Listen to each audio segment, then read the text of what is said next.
बिस्मिल्लाहिर्रहमानिर्रहीम। अस्सलाम वालेकुम।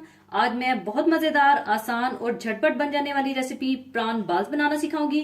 और जिस तरीके से मैं आपको बनाना सिखाऊंगी, यानी स्प्रिंग रोल के रैपर्स को ऊपर चिपकाऊंगी, तो इसकी लुक बहुत प्यारी आएगी। तो इसको बनाने के लिए हमें चाहिए होंगे प्रॉन्स 250 ग्राम, यानी इसकी टेल्स वगैरह निकाल कर इसका पानी वगैरह खुश करके इसका वजन 250 ग्राम होना चाहिए। और अगर आप फ्रोजन प्रॉन्स ले रहे हैं तो आप जब इन्हें धोएंगे तो इन्हें आप थोड़े से नमक के साथ धो लीजिएगा। इस तरह करने से ये वापस उतने ही फ्रेश हो जाएंगे और इनमें स्मेल भी नहीं रहेगी। और इनके आप छोटे छोटे पीसेस कर लीजिएगा।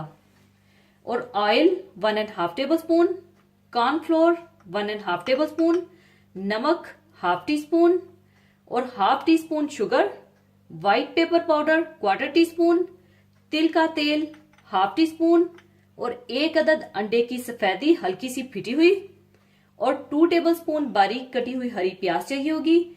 और स्प्रिंग रोल के रैपर्स चाहिए होंगे हस्बे जरूरत। और स्प्रिंग रोल के रैपर्स को अलग अलग करके इन्हें रिबन की शक्ल में लंबाई में काट लीजिएगा। और तलने के लिए तेल चाहिए होगा। तो सबसे पहले आप चॉपर में प्रॉन्स डाल लीजिए।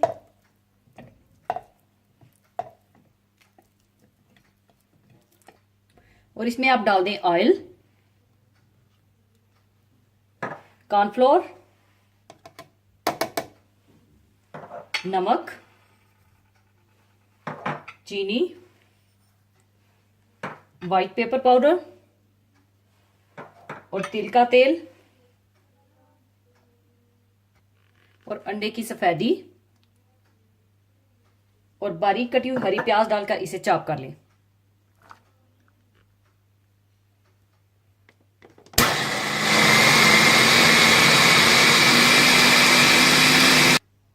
चॉप करने के बाद अब इसे मैं दूसरे बर्तन में शिफ्ट कर लूंगी।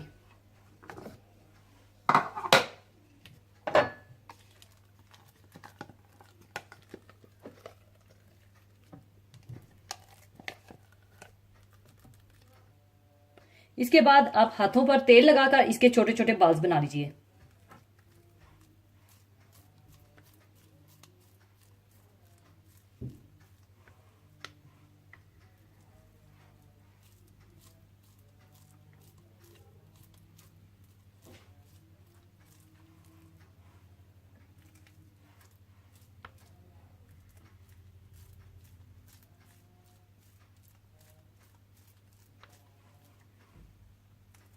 सारे बॉल्स बनाने के बाद आप स्प्रिंग रोल के रैपर्स को इस तरह से लंबाई में रिबन की शक्ल में काट लें।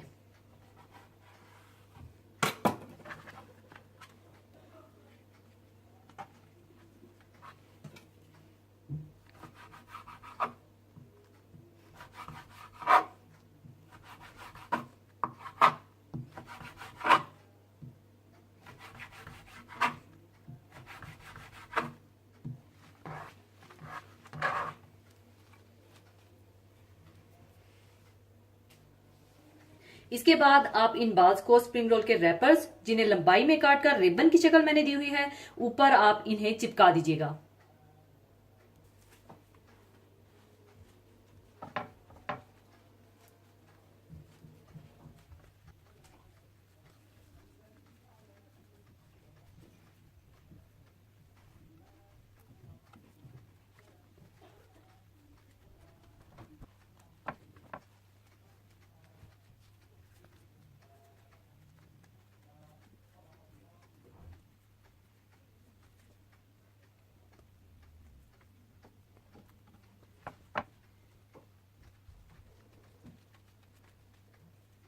सारे रिबन ऊपर चिपकाने के बाद आप तेल गरम कर लीजिए और इन्हें डीप फ्राई कर लीजिए।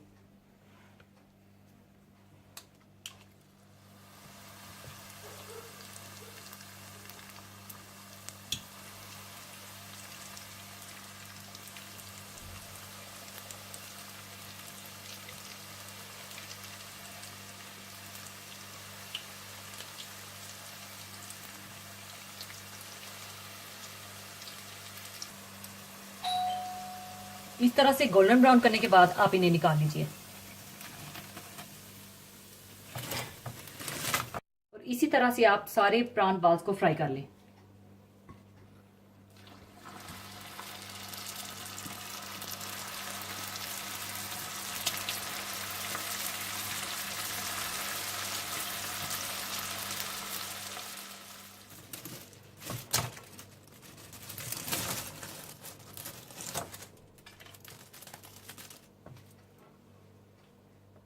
लीजिए, प्राण बाल्स तैयार हैं। जरूर बनाइएगा और मुझे बताइएगा कि कैसे बने। बहुत आसान रेसिपी है और अगर कोई मेहमान आ जाए तो जल्दी से बन जाने वाली रेसिपी है। और इसे आप किसी भी अपनी पसंद की डिप के साथ सर्व कीजिएगा और जरूर बनाइएगा। और जाने से पहले एक हदीसे पाक शेयर करना चाहूंगी। हदीसे पाक इस तरह से है। हजरत अबू मूसा अशअरी रजी अल्लाह ताला अन्हो से रवायत है कि रसूलुल्लाह सल्लल्लाहु अलैहि वसल्लम ने मुझसे एक दिन फरमाया, मैं तुम्हें वो कलमा बताऊं जो जन्नत के खजानों में से है। मैंने अर्ज किया कि हाँ हजरत सल्लल्लाहु अलैहि वसल्लम, जरूर बताएं। आप सल्लल्लाहु अलैहि वसल्लम ने फरमाया, वो है ला हौला वला कुव्वता इल्ला बिल्लाह। नेकी करने और बुराई से बचने की ताकत अल्लाह की तौफीक के बगैर नहीं। अल्लाह ताला का जिक्र एक ऐसी आसान इबादत है कि इसे इंसान मामूली सी तवज्जो से हर वक्त अंजाम दे सकता है। इसके फजाइल और फवायद लातादाद हैं।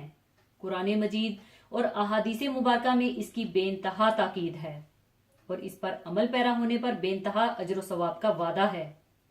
अल्लाह ताला एक जगह सूरह अहज़ाब में इस तरह हुक्म फरमा रहे हैं, ए ईमान वालो, तुम अल्लाह ताला का खूब कसरत से जिक्र किया करो और सुबह शाम इसकी तस्बीह करते रहो। इसी जिक्र की कसरत से अल्लाह ताला की मोहब्बत पैदा होती है। अल्लाह ताला के साथ ताल्लुक मजबूत होता है और इंसान की रूह को गिजा मिलती है। इस रूहानी कुव्वत के नतीजे में इंसान के लिए नफ्स और शैतान से मुकाबला करना आसान हो जाता है और गुनाहों से बचने में भी सहूलत होती है। और हर जिक्र के साथ नामाए आमाल में नेकियों का इजाफा होता चला जाता है।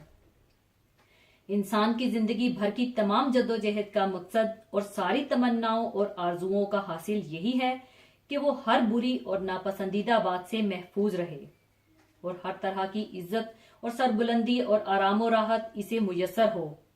ला हौला वला कुव्वता इल्ला बिल्लाह की तालीम यही है और इसी यकीनो ईमान को इस हदीस में उजागर किया गया है कि बुराई, नुकसान और तकलीफ से बचाना और हर किस्म की भलाई और कामयाबी का देना सिर्फ अल्लाह ताला के हाथ में है।